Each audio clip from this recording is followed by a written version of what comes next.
Medical fraternity call for change in health policy. Abau District first to use new paying system. And 161 graduate at UNRE.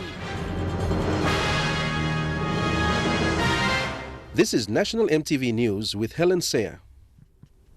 Good evening and thank you for joining me for Saturday's news. Doctors in Papua New Guinea say 80% of Papua New Guineans are in danger of dying before receiving trauma surgery. They say the country does not have proper equipment and drugs to ensure safe surgery and safe anesthesia. The medical fraternity launched the 53rd Medical Symposium yesterday to call for a change in government policy to address the problem. Bethany Harman with this report. The problem is faced in all government hospitals around Papua New Guinea. Doctors are concerned that 80% of the population is in danger. The Medical Symposium Organizing Committee Chairman Dr. Osborne Liko says the medical community wants a policy to help the situation. We would like to now use this and after the symposium have the policy drawn up. And we will launch it again after next year's symposium to launch to say that that was the purpose of having the symposium. Now we have this policy. Policy will now go to the government to put it into funding support.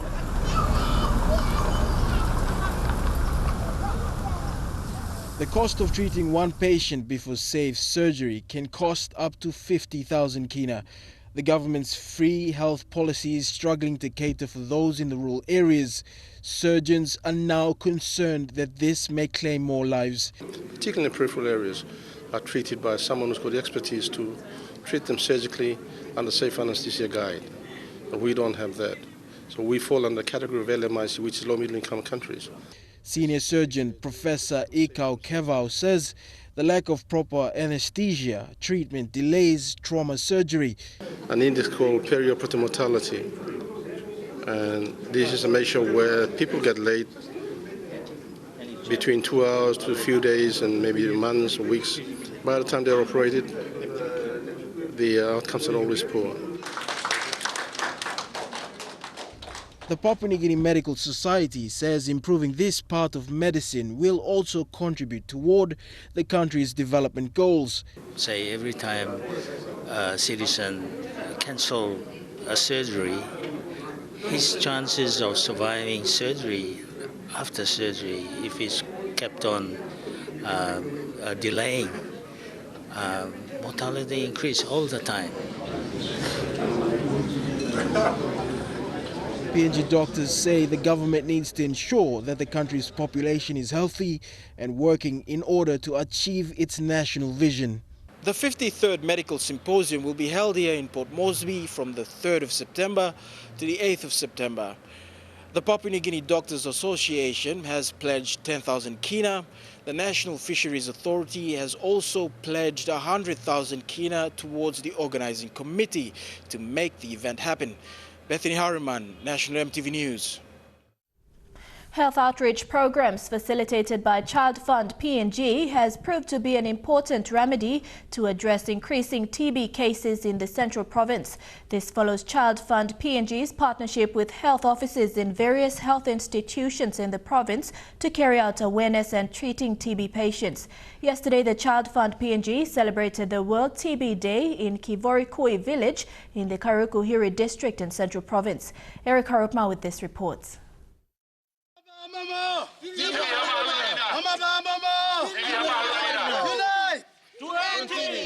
In Central Province, there's a high number of TB cases, mostly in rural villages. This has prompted health authorities, including Child Fund PNG, to carry out health outreach programs in rural villages. According to Child Fund, the outreach programs have proved to be helpful. We started work in in Karuku District on our project called Stop TB Treatment. Stop TB in My Lifetime, and we started working here addressing mainly TB and how to help the health workers find and treat TB. At Child Fund, we have got two districts that we work mainly in the Rigo district, Melinda, one of our officers has gone there to commemorate this day at Inoma village. And for Kairuku, it's in Kivorikui village. The World TB Day is held on the 24th of March annually. It is aimed at conducting public awarenesses on tuberculosis because TB remains an epidemic causing deaths to nearly 1.5 million people, mostly in developing countries. Yesterday, Child Fund celebrated the World TB Day with more than 200 villages at Kivorikui village in the Kairuku ERE district. TB, you got two type TB, you got TB blolang, emotion, olive top pinisa. TB blolang and you can give no darapla. You see me kusa. So you kus, I want to TB gems here, or come outside now, round low. Hasta pa. Now, so she's standing on blouse, we went close to you, start with the planting line, and you kus. Now I'm going outside land, and I'm not pull you in, pull breathe. I'm a sim, TB gem, go inside low, long blem. Now I'm causing infection. In Central Province, health volunteers have been vital in conducting TB tests, identifying and treating TB patients. Lately, I've got 2 MDR cases. One has passed away, and the other one has recovered. And then I've got 56 patients on TB treatment. 17 are currently on treatment, while the rest have completed treatment and they have recovered. And then 5 among those 17, 5 are children, and then 2 are on category 2. Category 2 is undergoing streptomycin.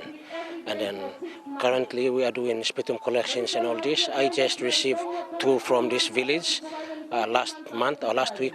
Yeah, last week. And then they are undergoing treatment. I just commenced them yesterday. So TB is really high in our area here. When you're coughing more than 3 weeks, the first thing you have to do is go and get some antibiotic. But at the same time, they should do a sputum. They'll give you a cut. Raymond at Waima, Morea at Broina, Mariano at Inawaya. So they'll give you some sputum cuts. You're going to spit on the spot and they'll check it. Some they'll give it to you. When you come home, please cough and return those cups and they'll check it. However, shortage of medical drugs, limited resources and proper facilities remain a challenge for health officers. Eric Orupma, National MTV News. The head of Road Traffic Authority says illegal issuing of driver's license is contributing to the high number of accidents in the country. Chief Executive Nelson Terema said many drivers are obtaining their license through corrupt practices. CEO Terema says RTA is now putting in place a central system with other relevant agencies to crack down this matter.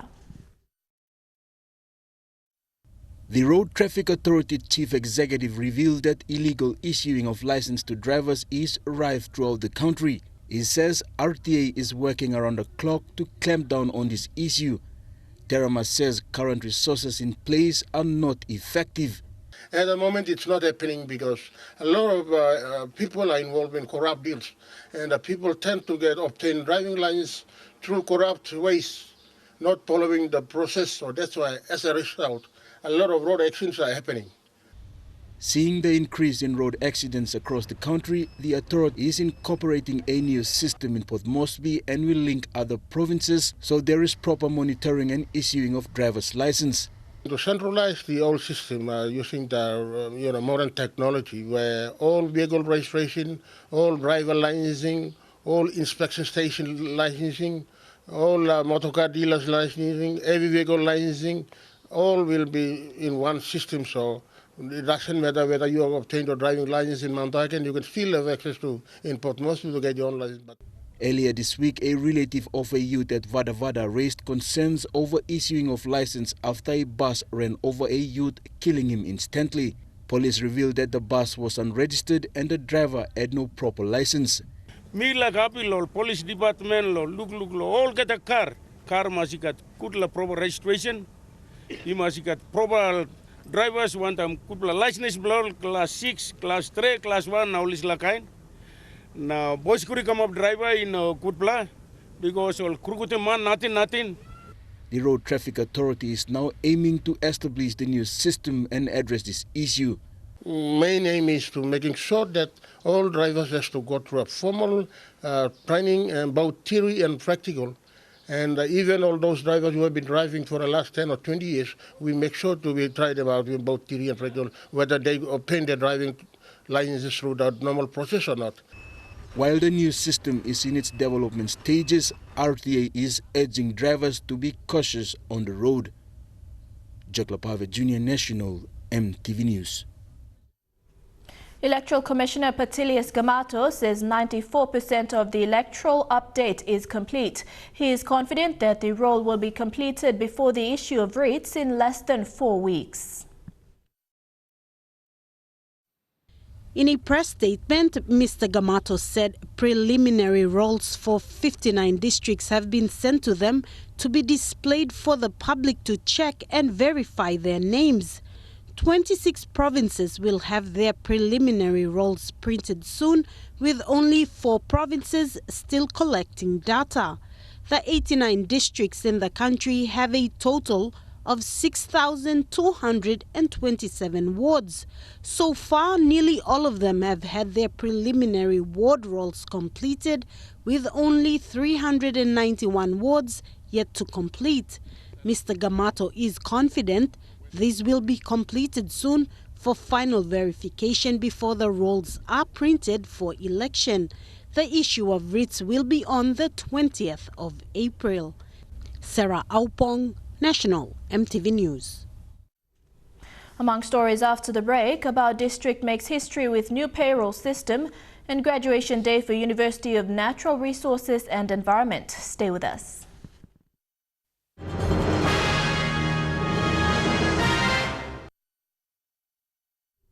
Welcome back. Abau District in Central Province is the first district to use the ALESCO payroll system in Papua New Guinea. The launching yesterday cuts down the 4 hours trip public servants in Abau make to sort out their salary grievances in Port Moresby. Teachers and medical officers are the first group of people who will be benefiting from this system. The ALESCO HR and payroll system is a service provided by the government through Concept Group to manage the human resource. It is a software that gives public servants the opportunity to check their fortnight salaries or other benefits from wherever they are stationed in. Is rolling out access to the system to the first district in PNG, being the Abau District. So staff here will be able to go in and check their payroll details, check their leave balance. They can actually do their leave booking if that's what they're going to do. ALESCO was first rolled out in Mendi, Southern Islands Province, in 2001. Today it is used by an estimated 500,000 people nationwide and aims at monitoring and improving performances of public servants. Primary school teachers in Abau say the system is an essential service. Saves cost for us to travel down to Port Moresby. Exactly, we are paying around 40 kina return, and cost of living there in Port Moresby also accumulates. However, according to the new system here, it is quite dangerous for us, some of us, especially who are always on and off. I think they are going to track us properly. Maybe we have nowhere to go. Secretary of Personnel Management John Cully also supports the rollout. Cully says now that the system is accessible in Abau, he challenged public servants to use the system instead of travelling into Port Moresby to sort out salary-related grievances. The software was set up using the telecom network. Payroll system is internet-based system, so that's where we gave them the IPVPN link through the iDirect telecom visit system. Takla Gunga, National MTV News. The University of Natural Resources and Environment has yet again for another year held its graduation ceremony yesterday. A total of 161 students graduated. The graduates were farewelled with the key message that although the country's focus is on the non-renewable sector, agriculture will still remain as Papua New Guinea's backbone. Edwin Fidelis reports from Kokopo. UNRE's graduation ceremony is a colorful event. The 20th graduation of the university yesterday saw 161 students graduated with their awards in their various fields of studies: the master's degree and certificate in management, the bachelor and diploma of tropical agriculture, and the bachelor and diploma of fisheries marine resources. The administration team, led by the newly appointed Vice-Chancellor Professor John Warren, has tried to mold and shape the university to meet the workforce demand in the country's natural resource industry. And that means that we can produce better graduates and more graduates who can leave here and can create more jobs and can do more great things, can feed more people and can enable more people to work in industries and generate cash that can go to government. But the pathway taken by the university to make this year's graduation a success was not an easy one. A series of student protests over allegations of ill management within the administration has been common over the last 2 years.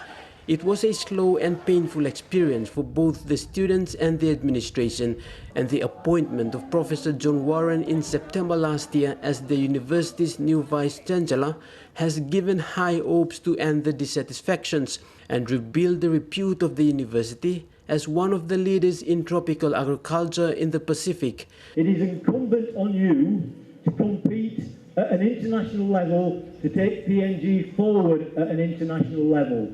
So the ambitions for this university are first to build on quality. The PNG UNRE is one of the agriculture institutions in the country that produces a cream of agriculturists to work in the country's renewable sector. And yesterday, during the graduation, the graduating students were reminded yet again about the importance of agriculture. As the government shifted its focus to the non-renewable sector, UNRE is still holding on to the basic principle, where land and the soil will remain as Papua New Guinea's backbone. Edwin Fidelis, National EMTV News, Kokopo. Bush currents in the Mendi Munihu district of Southern Highlands province is now connected by road to other provinces in the Highlands region. Part of the province's strategic development plan, the province has embarked on major rehabilitation of over 40 feeder roads. Governor William Powie, during the opening ceremony, said the road will provide the access for Southern Highlanders to reach services in Mendi and other parts of the Highlands region. The opening of the missing road link will now serve thousands living between Southern Highlands, Enga and Hela province. Southern Highlands long open projects, not long go walking. By team bros now, Burkim Gran and so many Gran and you mean Burkim na no at one among Gran Burkim. 48 roads inside the Southern Highlands, Miwaglo Stadium, Tonda Pebble and one pillar display, Bush Currents Road and one pillar display. Quarry to Kago and one pillar display, or Plandy Road, stop inside of this province. We are putting money. And now to a story of a local coffee buyer from Daga in Milne Bay province who helps farmers from his community generate income from the coffee they grow. Daga is a remote area in Milne Bay which is lacking most of the government's basic services. The lack of infrastructure means transporting goods and services is difficult. With an obvious passion for coffee and service to humanity, Graydon Puinum and his family are working to help the community set up a market for the commodity. After roasting, you can see. Graydon's interest in the coffee industry began in 2009 when he brought coffee from his home province of Milne Bay to the city of Haifa in Israel during a study trip. The Israelis liked the coffee, and when he returned to PNG in 2012, he decided to work closely with his community of Daga to bring the produce to Leh and process it with assistance from the Coffee Industry Corporation. Friends begin to get it out, accessing that coffee to taste it out.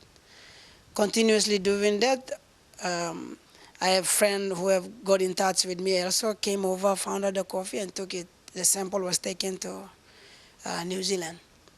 The business then grew in the family home at 2 Mile in Leh. He used small-scale machines to process coffee, package it and send it to clients around PNG and the world. It started off as Grey Cafe, but the brand was recently changed to Daga Organics because of the involvement of his community in Milne Bay. So my main aim was that I wanted to make it equal, that they benefit and I benefit. And it's not only what I really did, is for benefit of the community. That was my interest. The knowing the importance of service to humanity, that is what I was really focusing on. And equality of wealth. Otherwise, people like we become, owning this, a commodity belongs to the community, while we get it and make revenue out of it, giving them less. It takes 3 days to walk from Daga to Milne Bay just to have the coffee shipped to Ley and then to Goroka to process.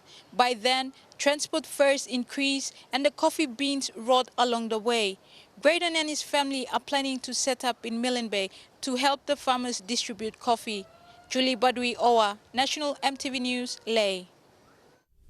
Stories making headlines overseas when we come back. The latest on the London terror attack, former Egypt leader released from prison, the bombing of civilians in Syria and Iraq, and the tables turn on President Trump's healthcare plan. Stay with us for details.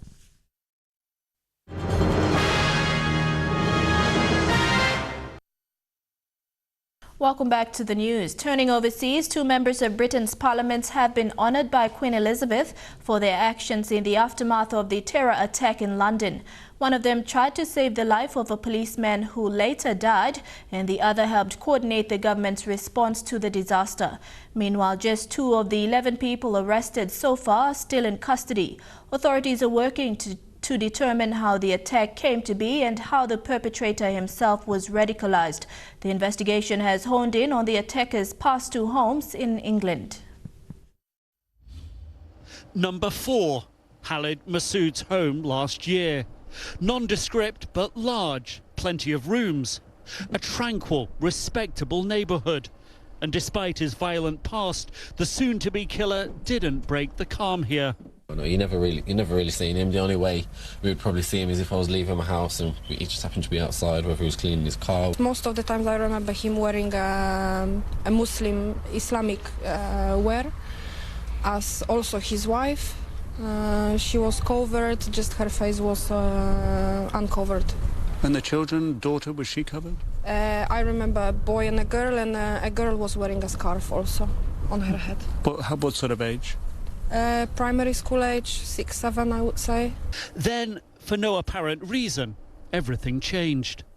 Around Christmas last year, neighbours say they saw Masood out here on his driveway packing a moving van, taking his family away from this quiet suburban street. And this is where he moved to, a shabbier, less prosperous neighbourhood right next to a busy main road. The same location armed police raided the night after the attack. 4 people arrested on suspicion of preparation of a terrorist act. Their landlord describes the low-rent rooms they were snatched from. This is a 7-bedroom flat, which they've been turned into 7 individual rooms with 7 individual facilities with the rooms. So every room is separate to another. So you might call them bedsits? Yeah, it's like a student type. Downstairs, the mini-mart owner remembers Masood as a fitness fan. And police guy come, he show me his photo as well.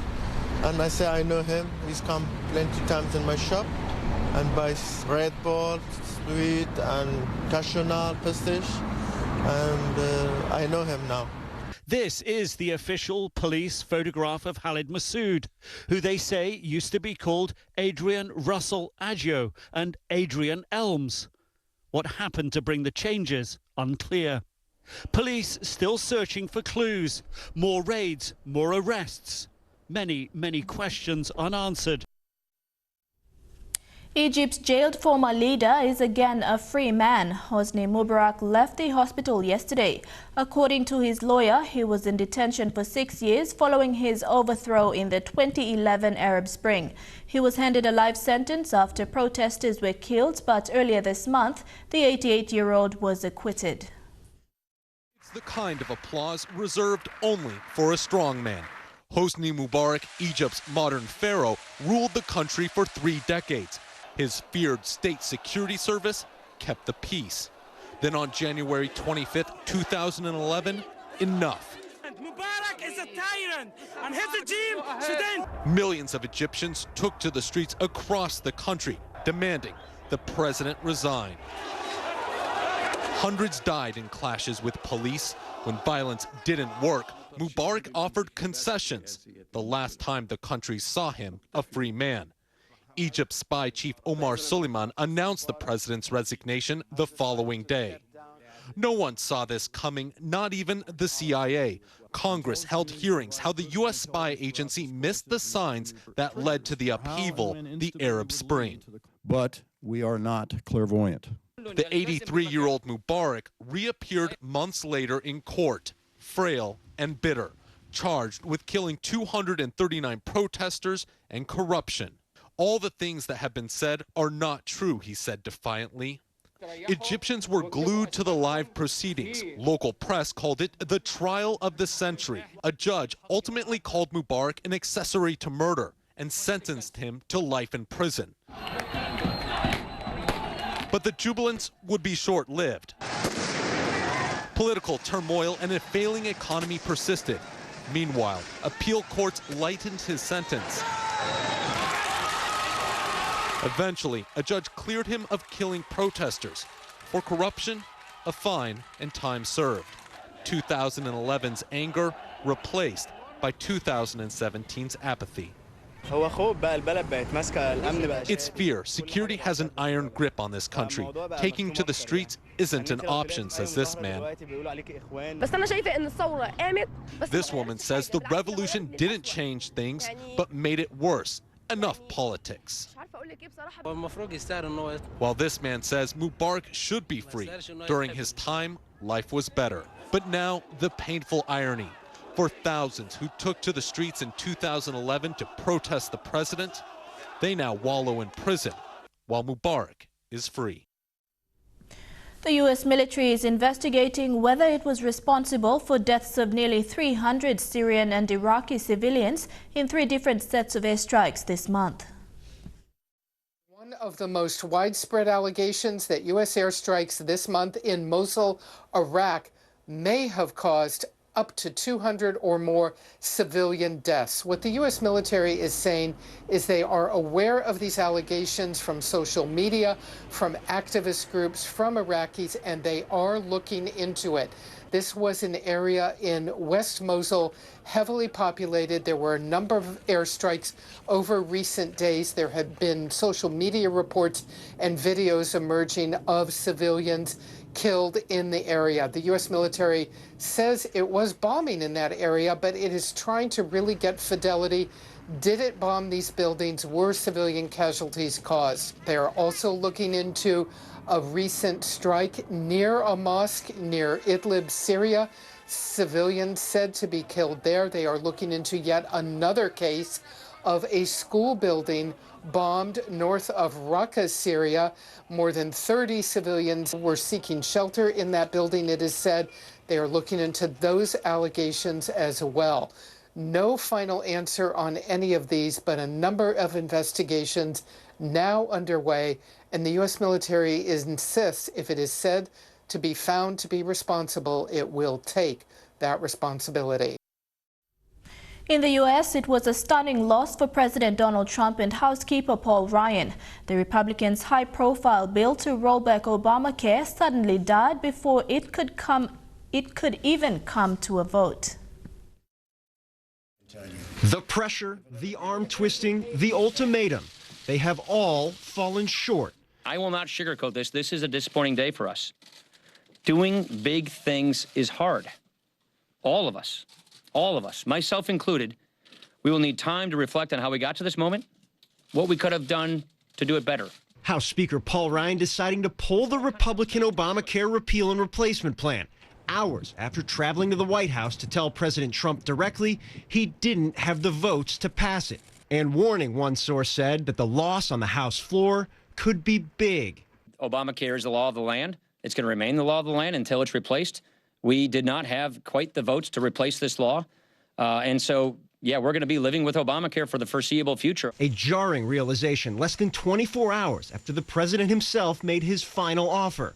Vote now or he's prepared to move on. I think we have to let Obamacare go its way for a little while, and we'll see how things go. I'd love to see it do well, but it can't. I mean, it can't. It's not a question of, gee, I hope it does well. I would love it to do well. I want great health care for the people of this nation, but it can't do well.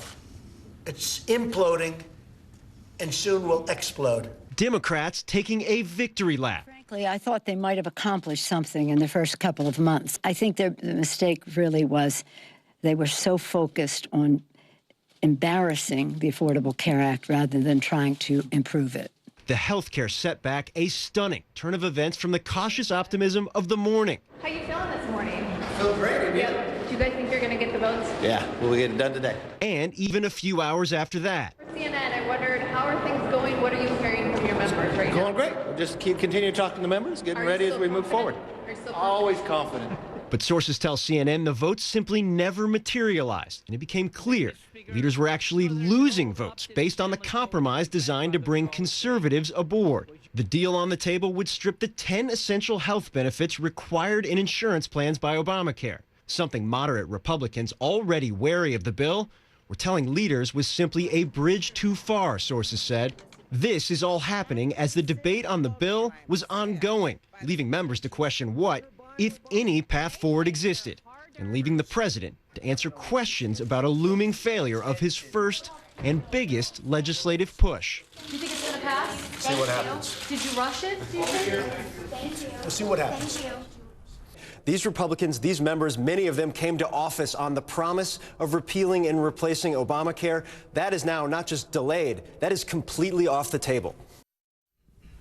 And back home, the Long Range Reconnaissance Unit, a special unit in the PNG Defence Force, commemorated their 21st anniversary with special drills today. The drills involved survival techniques and weapons relay. It attracted close to 1,000 people.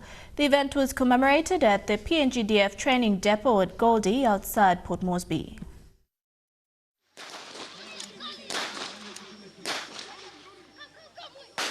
Formerly known as the Special Force Unit, it was formed in 1996 to respond to small emergencies in the country.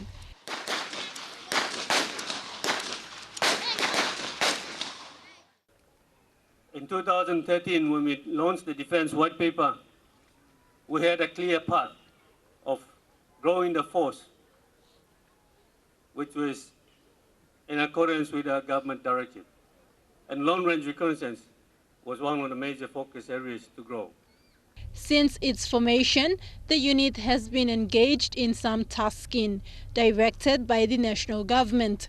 They include the rescuing of Indonesians who were taken hostage by West Papuans in 2015, the Ramsey operation in Solomon Islands in 2003, and the Bougainville Sandline crisis in 1990.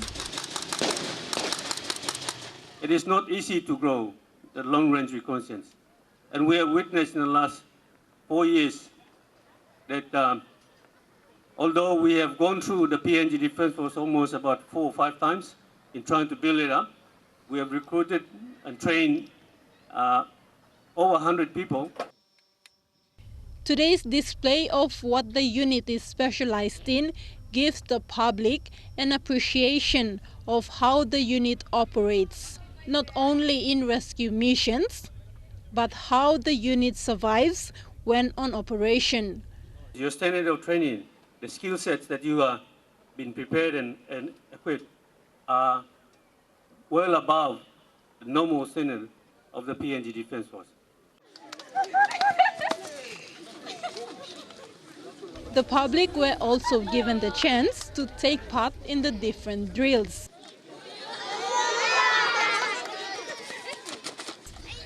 A special mention was made to wives and children of LRRU members who have always supported their fathers when on operations. Thakla Gunga, National EMTV News. Chukai Sports is next. Details after the break.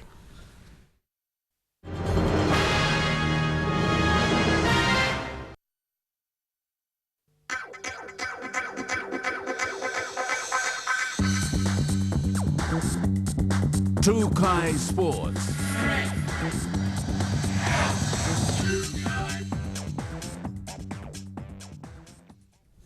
Welcome to Trukai Sports. To bodybuilding and acting National Federation President Timai Tali says the federation is going right down to district level in search of talent. He said real talent is in the rural areas of the country while looking to fulfill one of the federation's policies of going rural. He added hosting the national championship in Jiwaka is a perfect opportunity to identify potential talents. PNG Bodybuilding Federation has a policy of going rural. That's the reason why we've decided to hold this championship in Jiwaka, because we feel the talent is in the rural areas, and that's been neglected in the past. The Bodybuilding Federation has now decided to adopt a policy of going to the rural districts. We're going as far as the districts. One of the district association is Makam District, and that's the only district in the country. And we'd like to push that. We'd like to go more into the district, even down to the LLG level as well. In volleyball, the NCD Corporate Volleyball competition had its grand final today. 20 teams competed, 10 for the men's and 10 for the women's division. Powerhouses ExxonMobil, Dulux and NAC are some of the teams vying for the cup, plate and bowl in pools A and B. A great crowd turned up to witness the showdown as the 20 corporate houses went head-to-head in the finale. In the women's division, ExxonMobil and POMGEN took the court all charged for the plate winner. In the first set, both teams went head-to-head until ExxonMobil concluded the set with 26 points to POMGEN's 24. The second set was no different as the POMGEN ladies were already threatened by the powerful spikes from their opponents that left them stuck on 14 points, while the Exxon ladies finished off on 25. This got the POMGEN ladies into action as they entered the court in the third set regrouped. As if to make up for the two lost opportunities, the POMGEN ladies left the Exxon ladies bewildered at just 8 points and brought the 25-set win home.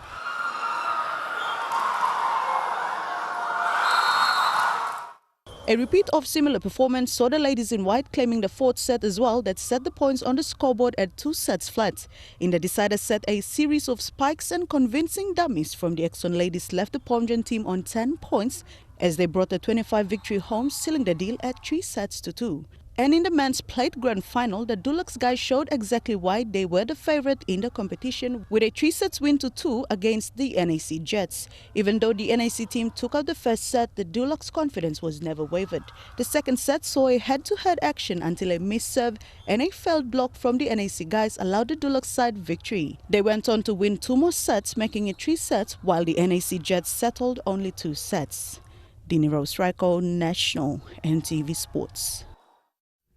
And in the main matches, the men's division Pool A saw POMGEN defeat ANZ by 3 sets to 1, while Team NCDC and CPL are still battling for the Pool B Cup Grand Final. In the women's division, Pool A Cup Final is still underway with IRC and Fairfax. Fairfax is currently leading 2 sets to 1. Trukai Sports continues with more after the break. Stay with us.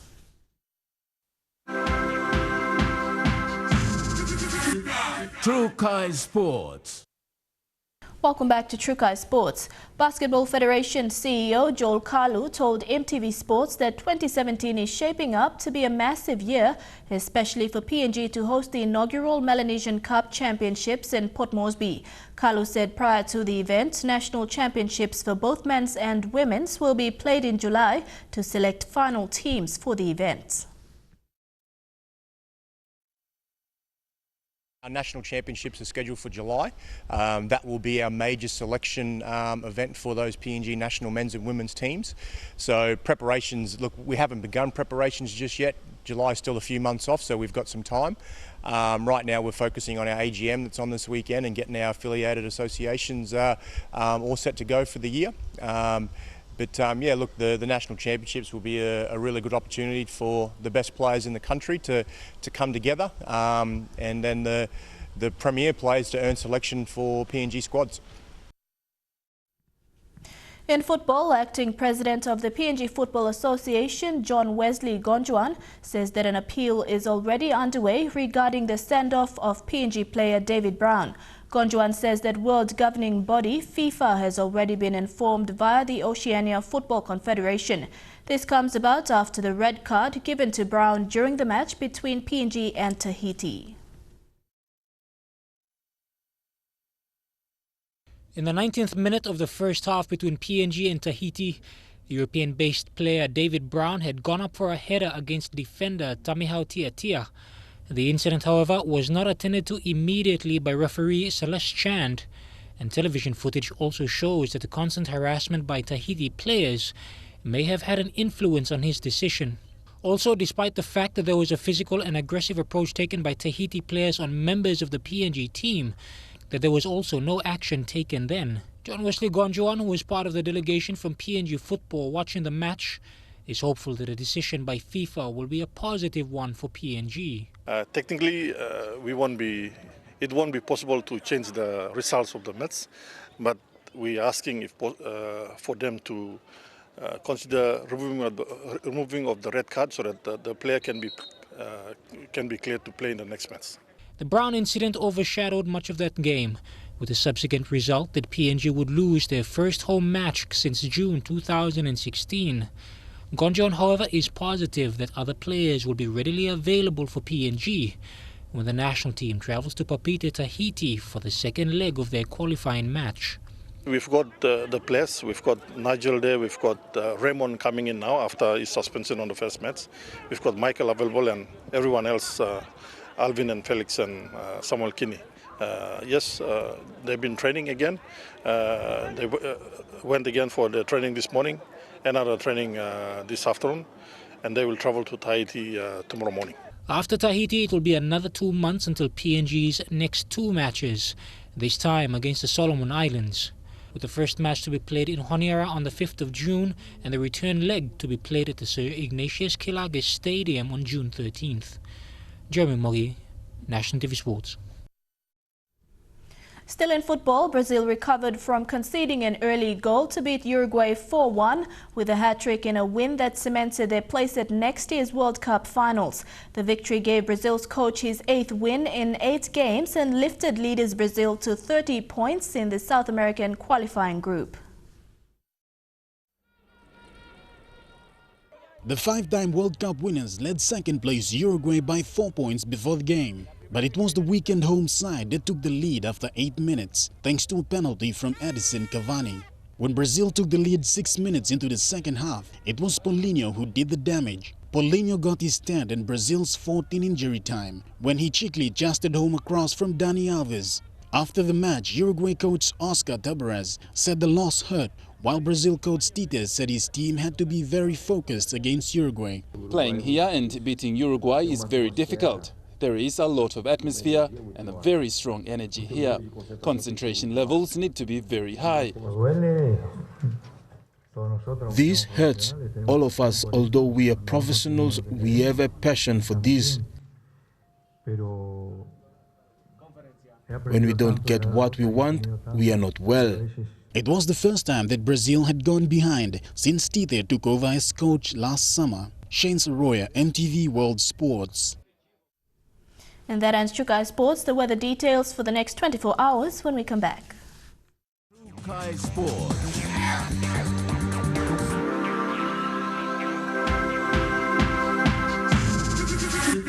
Chukai Sports.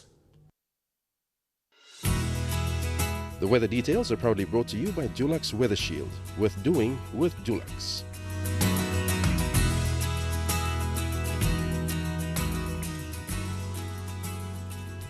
Looking at the weather forecast for tonight and tomorrow, in the southern region, cloudy with rain showers and thunderstorms in Port Moresby, cloudy with rain showers in Daru, Kerema, Alotau, and overcast with showers and thunderstorms in Popondetta. In the Momase region, cloudy with rain in Lae, cloudy with rain showers occurring with possible thunderstorms in Medang, cloudy with rain showers occurring in Wewak and Vanimo. In the New Guinea Islands region, partly cloudy with few showers in Longau, mostly fine with partly cloudy in Kavieng, partly cloudy with some showers developing in Kokopo and Abau, cloudy with brief showers in Kimbe, and cloudy with rain showers in Buka. And in the Highlands region, cloudy with evening showers developing in all centres. Forecast for small ships for tonight and tomorrow. Waters of southern PNG Indonesian border through Torres Strait and Daru to Kiwai Island, Kerama to Yule Island, Hood Point to Samarai Island, seas of 0.5 to 2.5 meters. Waters of eastern and western Milne Bay Islands, Samarai to Cape Vogel, Finschhafen, seas of 1.5 to 2.5 meters. Waters of Finschhafen through Vitia Strait, Siasi Islands to Long Island, seas of 0.5 to 2.5 meters. Waters of Long Island to Medang, to Bogia, to Iwek, to Aitape, to Vanimo to northern PNG Indonesian border, Manus and its western group of islands, New Ireland to New Britain and Bougainville, seas of 0.5 to 1.5 meters.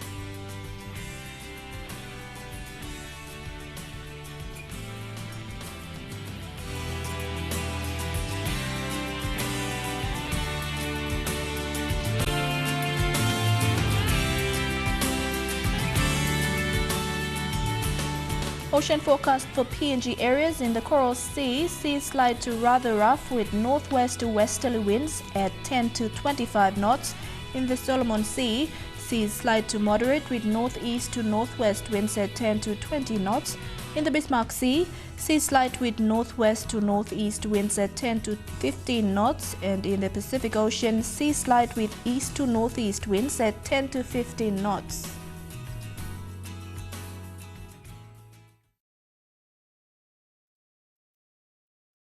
The weather details are proudly brought to you by Dulux Weather Shield. Worth doing with Dulux. And that's how we end National EMTV News this Saturday, 25th of March 2017. From the entire news team, pleasant viewing. Good night.